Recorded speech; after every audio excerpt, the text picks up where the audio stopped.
Nu tad es tev došu mikrofonu, lai tev veicas.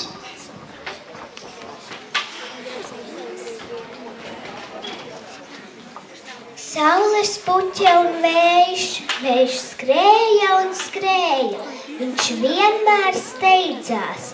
Nebija laika ne atpakaļ skatīties, ne arī pētīt, ko pa ceļam sastop. Reiz vējš tomēr sētmalē pamanīja saules puķi.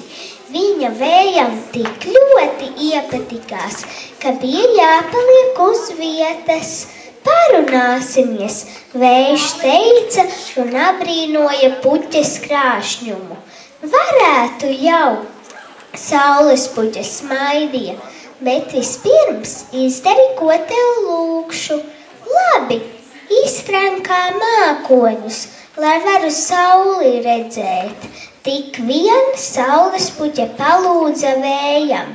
Vējš uzvirpuļoja debesīs, izplānījis un izdenājis mākoņus, viņš atgriezās sētmalē.